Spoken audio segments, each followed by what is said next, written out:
Jiminy Christmas! What's up, folks? Hope you're all doing well. Today's going to be a great talking point and a great discussion. Make sure to leave a comment down below. All right, you little nutter butters. Today we talk about esports salaries, specifically for Valorant, and my oh my, they are crazy. Oh my goodness gracious. You know, we talked about a few weeks back now, Henry G with Cloud9, the new general manager. They are releasing the salaries and the contracts and the buyouts for their Counter-Strike roster, and we're seeing some big numbers. Even people out there saying, Jake, release your salary. That's probably not going to happen. You guys would probably be massively disappointed and think, wow, how are they getting by over there? Exactly. Now, either way, though, we talk about Valorant salaries because we have talked about these in the past, and now in the past couple of weeks, we've had Moses, currently with Team Liquid, and Andy Miller, the co-CEO of NRG, both confirming the top end of Valorant salaries.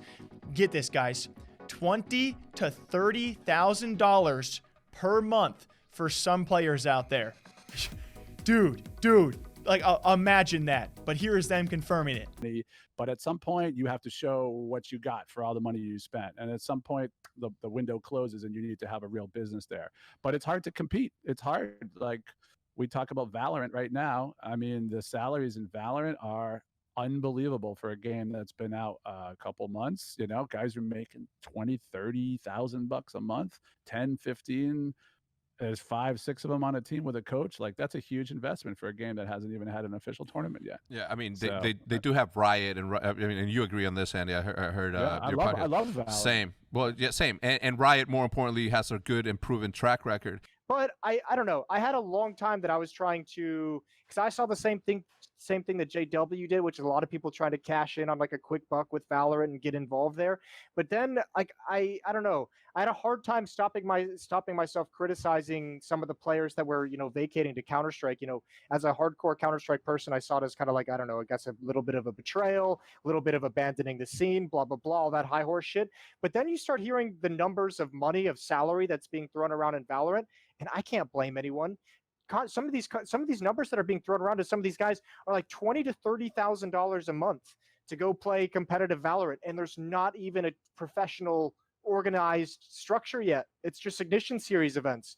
So like, I don't know, two things. One, I can't fault any of these players who leave Counter-Strike who might have been like, you know, in the tier 2 scene for a couple of years that maybe never got their shot, or more likely probably didn't work hard enough to get their shot.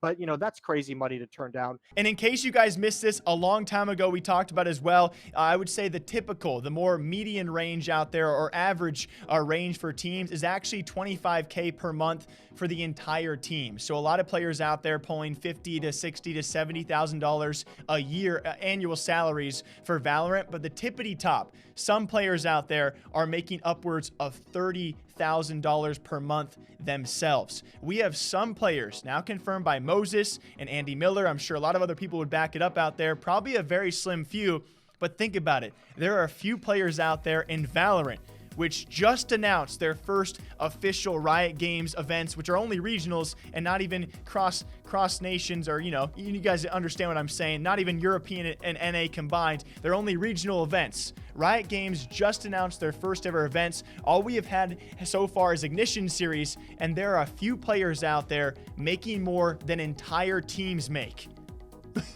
Can you imagine, dude, the head on my shoulders, if you cut me a $30,000 check every single month, I would be the cockiest man alive, and I would hate it, but I would love it at the same time. It's just crazy to think that someone out there, before Valorant even has official esports events, is making 1,000 bucks a day just grinding. And that's a lot of money, and the fact that some organizations out there are willing to cut that check is incredible. I want so badly, if this Henry G movement takes over, for entire lineups to release their salaries. I want to know so badly what Valorant organization is paying the most money for their roster, and I want to ask them why.